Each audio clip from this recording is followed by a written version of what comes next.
और इस वक्त बड़ी खबर सामने आ रही है, वो आपको बता दें, जयपुर से मिल रही है। महेश जोशी का इस्तीफा सीएम ने मंजूर कर लिया है। मुख्य सचेतक पद से इस्तीफा दिया था। बजट सत्र शुरू होने से पहले उन्होंने इस्तीफा दिया था। आज मुख्यमंत्री अशोक गहलोत ने इस्तीफा मंजूर कर लिया है। इस वक्त की बड़ी खबर आपको बता रहे हैं। आपको बता दें कि महेश जोशी का इस्तीफा सीएम ने मंजूर कर लिया है। सहयोगी शशि मोहन इसी खबर पर ज्यादा जानकारी लिए फोन लाइन पर मौजूद हैं। शशि मोहन, पूरी खबर बताएं। देखिए, सरकार में महेश जोशी को मुख्य सचेतक बनाया गया था। वो जो पहली बैठकें हुई थी, शुरुआती बैठकें, तभी बना दिया गया था और उसके बाद में उन्हें मंत्रिमंडल में शामिल कर लिया गया था 2021 के नवंबर में, जब मंत्रिमंडल का दूसरा विस्तार हुआ था। तो ऐसी सूरत में उनके पास में दो पद थे।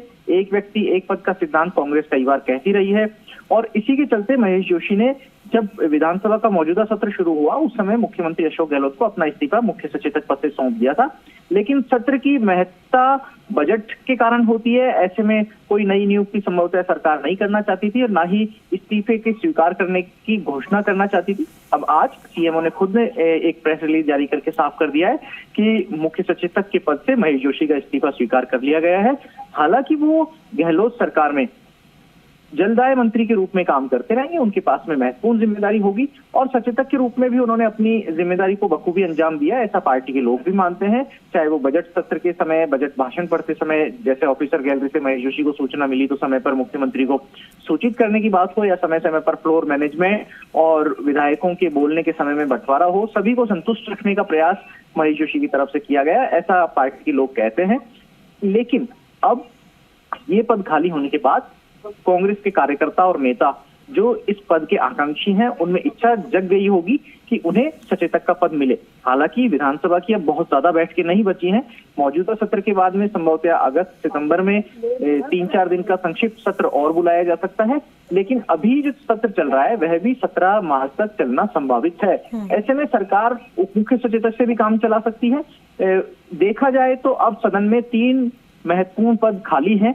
एक सचेतक का पद, जो सरकारी मुख्य सचेतक होता है उसका पद, एक उपाध्यक्ष का पद, जो विधानसभा उपाध्यक्ष होते हैं।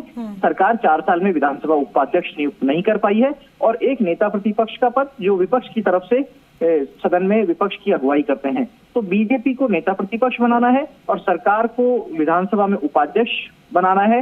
हालांकि सरकार बहुमत में है, इसलिए उपाध्यक्ष का चुनाव करने की जरूरत पड़ेगी ऐसा लगता नहीं है। लेकिन फिर भी सरकार ने इस पद को खाली रखा है। संभवतः हो सकता है नेताओं को इस बात से संतुष्ट करने के लिए, इस बात को दिखा करके राजी रखने के लिए कि उनके लिए अभी संभावनाएं बची हुई हैं, एक संभावना का पद मुख्य सचेतक के रूप में और जुड़ गया है। अच्छा, नाम कौन से सामने आ रहे हैं शशि मोहन, अगर मैं सूत्रों के हवाले से अगर आपसे जानना चाहूँ तो?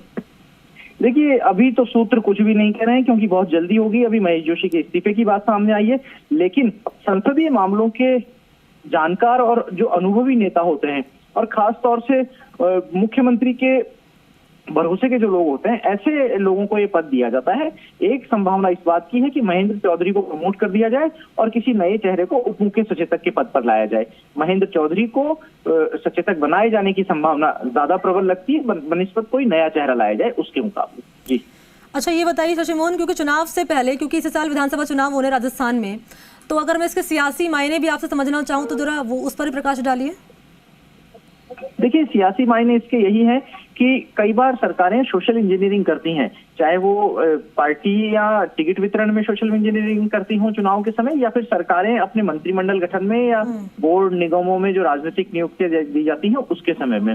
ऐसी सूरत में सरकार इस पद पर भी सोशल इंजीनियरिंग करने की कोशिश करेगी। किस वर्ग को अब तक प्रतिनिधित्व नहीं मिला है यह देखना होगा और ऐसे में कई नाम दौड़ में आ जाते हैं और वो सामाजिक राजनीतिक समीकरण दोनों जब साधने के लिहाज से, नजरिए से सरकार संतुष्ट हो जाएगी, तभी मुख्य सचेतक के पद के ऊपर घोषणा की जाएगी और तभी उपाध्यक्ष के पद के ऊपर घोषणा की जाएगी। हालांकि सरकारें कुछ पद खाली रखती हैं, मंत्रिमंडल में भी रखती हैं, लेकिन अब मौजूदा मंत्रिपरिषद में सभी 30 पद भरे हुए हैं। 30 ही मंत्री बन सकते हैं। राजस्थान सरकार में 200 विधायक हैं, इस नाते 15% का बैरियर लगा हुआ है संवैधानिक बाध्यता के चलते।